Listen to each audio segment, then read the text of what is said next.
चलिए अब हम आगे आगे देखते हैं। अब एक बहुत महत्वपूर्ण सूत्र है। सूत्र क्या है? Q बराबर N इंटू ई।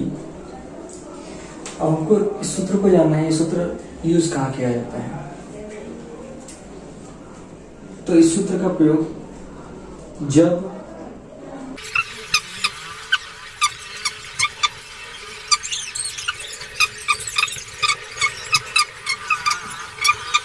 तब हम इस सूत्र का यूज करते हैं। सूत्र क्या होता है? सूत्र होता है हमारा होता है Q बराबर N इंटू ई। ये हमारा फार्मूला है। अब इस फार्मूले में Q क्या है? यहाँ पे लिखा है किसी चालक पर Q कूलम का आवेश हो। तो जो Q है वो आवेश है, चालक पर कितना कूलम का आवेश है वही आवेश है। तो यहाँ पर लिख लेते हैं जहां Q चालक पर उपस्थित आवेश। तो इसमें Q क्या है? चालक पर उपस्थित आवेश है। और इसमें N क्या है? N है हमारा इलेक्ट्रॉनों या प्रोटॉनों की संख्या।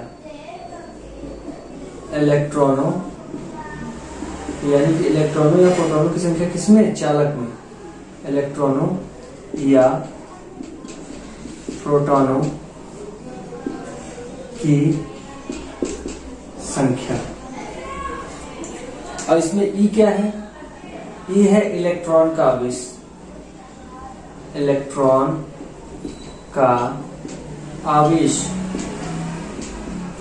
और हमने बताया था, फिर से एक बार बता देते हैं, जो इलेक्ट्रॉन पर आवेश होता है E का मान -1.6 गुणे 10⁻⁻19 कूलम इतना होता है।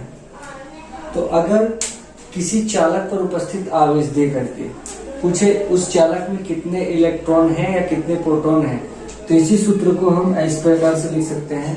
अगर इलेक्ट्रॉनों या प्रोटॉनों की संख्या पूछेगा तो N इसमें संख्या ही है, तो N को हम क्या करेंगे? अकेले कर देंगे और E को हम Q के बटे में लेकर आएंगे। तो Q ऐसे ही रहेगा और बटे में गुणे में ये था तो ये किसमें चला जाएगा? भाग में, यानी कि अपॉन E।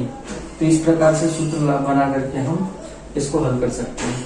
और एक फार्मूला था I बराबर आवेश बटा समय, ये था। तो अगर हम यहाँ से I का मान निकालना चाहें तो Q, और Q का मान N इंटू ई होता है, तो N इंटू ई अपॉन टी। हम इस सूत्र का भी प्रयोग कर सकते हैं। तो किसी भी सूत्र को किसी दूसरे के फॉर्म में बनाया जा सकता है अगर वो राशि दूसरे वाली राशि पर निर्भर करती है तो हम इस प्रकार से इस फार्मूले का यूज भी करेंगे। तो अपने न्यूमेरिकल प्रश्नों को हल करने के लिए हम इस फार्मूले का यूज करेंगे। तो इस प्रकार से इसको हल करेंगे।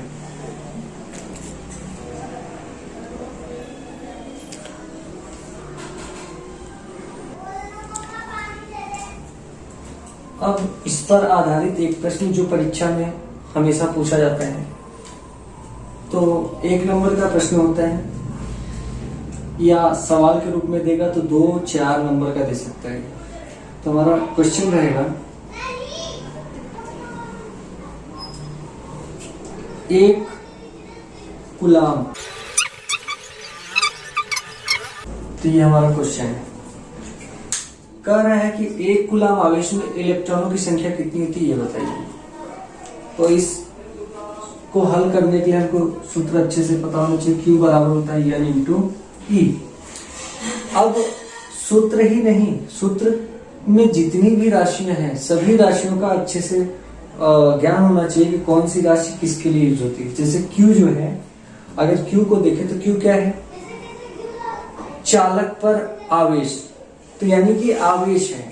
तो यहाँ पर अगर इस क्वेश्चन को फिर से पढ़े तो क्या दिया है? 1 कूलम आवेश में, यानी कि कूलम आवेश का मात्रक होता है। तो कितना दिया है मान उसका? 1, यानी कि Q का मान कितना दे दिया? 1 कूलम। हम यहाँ से अगर Q का मान निकालें या फिर लिख लेते हैं आवेश, तो आवेश कितना दिया है? आवेश को बोलते हैं क्यू। क्यू बराबर दिया है 1 कूलाम। और बताए थे कूलाम को हम शॉर्टकट में कैपिटल सी से प्रदर्शित करते हैं। हम जब भी न्यूमेरिकल लगाते हैं तो मात्रक को पूरा नहीं लिखते, हिंदी में नहीं लिखते, उसका एक शॉर्ट संकेत होता है, उसको हम यूज करते हैं। तो Q बराबर 1 कूलम दिया है। कह रहे हैं आवेश में इलेक्ट्रॉनों की संख्या बताइए। तो हमसे क्या पूछा है? इलेक्ट्रॉनों की संख्या। इलेक्ट्रॉनों की संख्या कहते किसको है? तो इस सूत्र में तो ये तो हो गया, अब बचा यन और ई।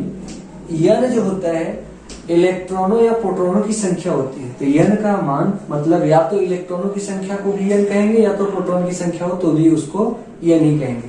तो यहाँ पर कहा है इलेक्ट्रॉनों की संख्या। क्या पूछा है? इलेक्ट्रॉनों की संख्या। एक बार में एक ही पूछेगा। तो इलेक्ट्रॉनों की संख्या और इसी को क्या बोलते हैं? यन। यन का मान हमको क्या करना है? पूछा है मतलब इसको निकालना है। और यहां पर एक और राशि आता है ई। ई क्या है? इलेक्ट्रॉन का आवेश। इलेक्ट्रॉन का आवेश। इस सूत्र में यही दो चीजें दी हुई रहेंगे। हमको इसका मान अपने से निकालना रहेगा, मतलब इसका मान याद होना चाहिए और हम अपने से लिखते हैं इस सवाल में। तो ई का मान होता है -1.6 × 10⁻⁻19 कूलम। अब हम इसी फार्मूले का यूज करते हैं। इलेक्ट्रॉन की संख्या पूछा है तो इलेक्ट्रॉन की संख्या मतलब यन का मान पूछा है। तो जिसका मान पूछा रहता है हमको पता है कि उसको हम बराबर के बाईं तरफ या एक तरफ रखते हैं, मतलब बराबर के या तो बाईं तरफ रखे या तो दाईं तरफ रखे, और बाकी सभी राशियां एक तरफ कर देते हैं।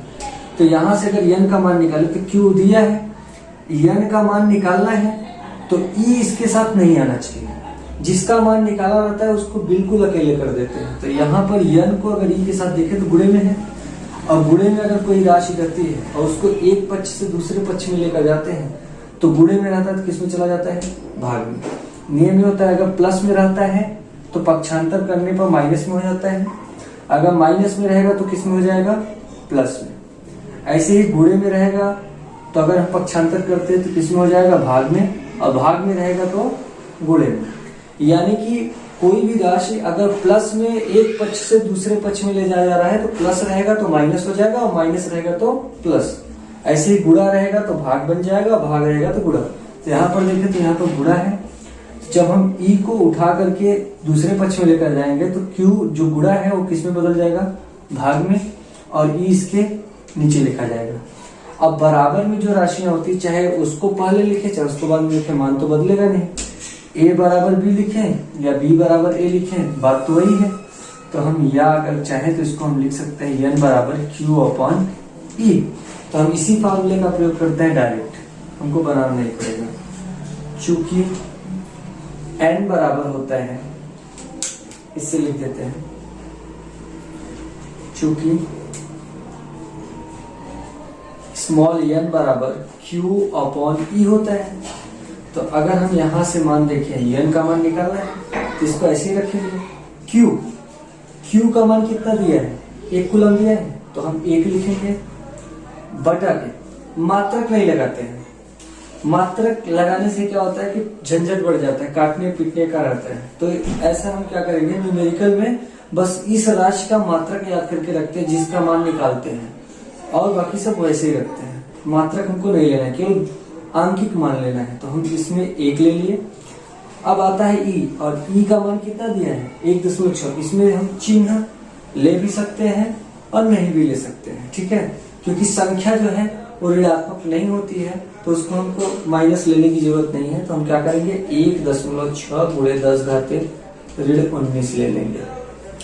अब यन का मान निकालना है तो यन का मान निकालने के लिए करते क्या है, यहाँ पर देखें तो एक संख्या है और यहाँ पर 1.6 है। तो सबसे पहले फिजिक्स में अगर इस प्रकार का सवाल हल करना है तो सबसे पहले जो घात वाला होता है उसको ऊपर लेकर जाते हैं। तो यहाँ पर देखें तो 10 की घात -19 है, और जब इसको ऊपर लेकर जाएंगे तो ये जो माइनस रहता है घात में वो प्लस में बदल जाता है। एक नियम होता है, अगर a 1/-n है तो इसको ऊपर लेकर जाए तो a की पावर क्या हो जाता है? n। ये जो माइनस है वो किस में चला जाता है? प्लस में। ऐसे इसको लिखे तो गुणे 10 की घात 19 हो जाएगा। अब इसको हल करना है तो हल करने के लिए क्या करेंगे, यहाँ से दशमलव है, दशमलव को हटाएंगे तो ऊपर एक जीरो आ जाएगा। तो यहाँ पर हो जाएगा n बराबर 10/16। अब 10 को अगर हम चाहें तो इसके साथ लिख सकते हैं, तो कितना हो जाएगा, गुणे 10 के घाते 19। 19 और एक 10 इधर है, आधार और आधार समान है, घर जुड़ जाएगा। 19 जैसे यहाँ पर 10 दिया है, गुणे 10 घाते 19 दिया है।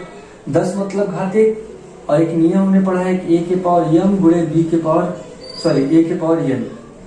अगर आधार और आधार समान हो तो घात क्या होता है, जुड़ जाता है, यानी कि a के पावर m प्लस n हो जाता है। ऐसे ही आधार आधार समान हो, घर जुड़ जाएगा, 19 और 1 20। यानी कि यहाँ पर हो जाएगा, अगर इसको देखें तो यहाँ पर हो जाएगा n बराबर कितना, 1/16 गुणे 10 के घात 20। अब 16 का 1 में भाग तो दे नहीं सकते हैं, तो हम करेंगे क्या, इसको और हल करेंगे। n बराबर, अब हम करें क्या, इसका गुणा कर दिए, अब यहाँ पर फिर 1 बचा, तो अब 16 का 1 में भाग देंगे। तो अगर हम 16 का भाग 1 में दें तो क्या जाएगा, नहीं जाएगा, तो 0 यहाँ पर आ जाएगा 0। अब 16 का भाग नहीं जाएगा तो हम क्या करेंगे, फिर 0 वाला लेकर जाएंगे, फिर यहाँ पर 0 आ जाएगा, फिर 16 छक्का 96, 96 4 100, और यहां से कितना बचा 9, 9 में से 9 जाएगा। अब बचा 4, क्या 16 का भाग 4 में जाएगा, नहीं, दशमलव लगा है, यहाँ पर एक 0 आ जाएगा। 16 दूना 32, अब कितना बचा, 32 और 8 40, 8 बचा, और 16 बचे, यहाँ पर दशमलव ऑलरेडी है तो एक 0 बढ़ जाएगा, 16 25 80। ये पूरा का तब तक काटेंगे जब तक कट नहीं जाएगा। तो यहाँ पर अगर इसको हल करना चाहे तो यहाँ पर आएगा 0.00625 गुणे 10 के घात 20, इतना हो जाएगा। इसको थोड़ा मिटा देते हैं।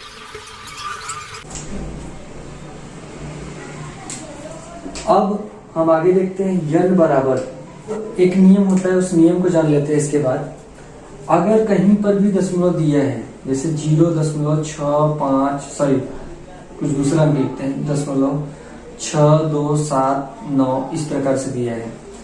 अगर एक दिया है 67542 दशमलव है, अगर हम यहां से दशमलव को बाएं हाथ से दाएं हाथ की ओर लेकर जाते हैं तो जितना अंक लेकर जाएंगे उतना 10 की घात घटेगा, उतना घात क्या होगा, माइनस में हो जाएगा, माइनस n। n जो है दशमलव को ले जाने वाले स्थानों की संख्या है।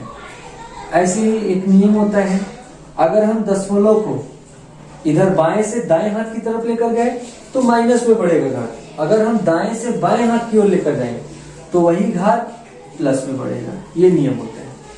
तो अगर हम इसको हम चाहे तो अगर यहाँ से दशमलव 1 अंक बाद रखना चाहे तो इसको हम लिख सकते हैं, कितना अंक, 1 2 3 अंक इधर लेकर आ रहे हैं बाईं तरफ, तो बाईं तरफ घात कितना बढ़ता है, प्लस, यानी कि 10 के घात कितना लेकर गए, 1 2 3, यानी कि इसको अगर हम लिखना चाहे तो हम लिख सकते हैं 6.7542 गुणे 10 के घात कितना अंक, 1 2 3 अंक इधर लेकर आए, तो प्लस में कितना बढ़ जाएगा 3, और प्लस लिखा नहीं जाता है।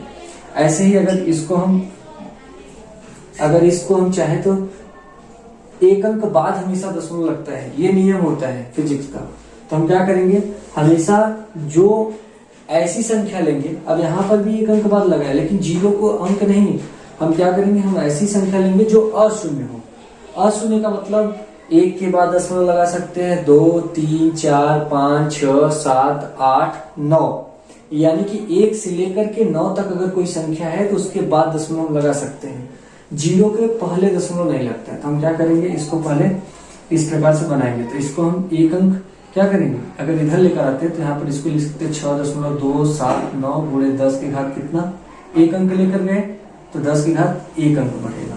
ठीक है, यानी कहने का मतलब ये है, मूल नियम ये है कि अगर हम दशमलव को बाएं हाथ से दाएं हाथ की ओर लेकर जाते हैं तो जो माइनस का मान हो, जो 10 की घात होगी वो माइनस में बढ़ेगी। और अगर हम किसी दशमलव को दाएं हाथ से बाएं हाथ की ओर लेकर आ रहे हैं तो 10 का घात प्लस में बढ़ेगा। तो यहाँ पर अगर देखें तो दशमलव यहाँ पर है, अब इसको हमको लेकर कहाँ जाना है, 6 के बाद यहाँ पर लगाना है। तो अब हम क्या करेंगे, इसको यहाँ पर लगाने के लिए हम डायरेक्ट लिख देंगे 6.25 गुणे 10 की घात 20 है, गुणे कितना अंक, 1-2 अंक बाद लेकर जा रहे हैं ना, 10 और 2 अंक लेकर जा रहे हैं, 2 लगा देंगे। अब ये देखेंगे कि बाएं से दाएं जा रहे हैं या दाएं से बाएं, तो हम कहां से गए, बाएं से दाएं की तरफ गए, यानी कि माइनस, और दाएं से अगर बाएं की तरफ आते तो यही क्या हो जाता, प्लस।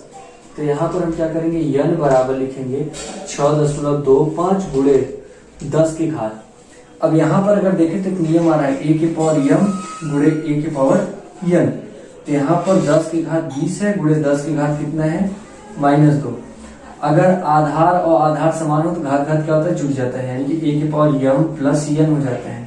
तो यही नियम यहाँ लगाएंगे, जुट जाएगा। जुटने का मतलब 20 प्लस -2, तो 20 प्लस और माइनस क्या होता है, माइनस। अगर हम प्लस और माइनस का गुणा करते हैं तो क्या आता है, माइनस और 2। यहाँ पर 10, 20 में से 2 जाएगा 18, यानी कि यहाँ पर हल करने पर कितना आया, 18। कहने का मतलब ये है, एक कूलाम आवेश में जो इलेक्ट्रॉनों की संख्या होती है वो होती है 6.25 गुणे 10 घाते 18 इलेक्ट्रॉन, और संख्या का कोई मात्रक नहीं होता है, इसलिए यहाँ पर कोई मात्रक हमने नहीं लगाया। ठीक है, तो संख्या का कोई मात्रक ही नहीं होता है। तो अगर कोई हमसे पूछे कि एक कूलाम आवेश में इलेक्ट्रॉनों की संख्या कितनी होती है, तो एक कूलाम आवेश में इलेक्ट्रॉनों की संख्या होती है 6.25 गुणे 10 घाते 18 इलेक्ट्रॉन। ये वाला जो है, इतना बताने का मतलब ये था कि हमको सूत्र का भी अच्छे से ज्ञान हो जाए, इसके लिए पूरा बताया गया। लेकिन ये सवाल बहुत छोटे में पूछता है, 1 नंबर में अधिकतर में पूछता है, एक कूलाम आवेश में इलेक्ट्रॉनों की संख्या होती है, तो बहुविकल्पी प्रश्न देकर के हमसे पूछता है। तो इस चैप्टर से बहुविकल्पी बहुत क्वेश्चन बनते हैं, तो इसको हम इस प्रकार से अगर पूछेगा तो डायरेक्ट हम यहाँ पे लिख सकते हैं इलेक्ट्रॉनों की संख्या इतनी होती है।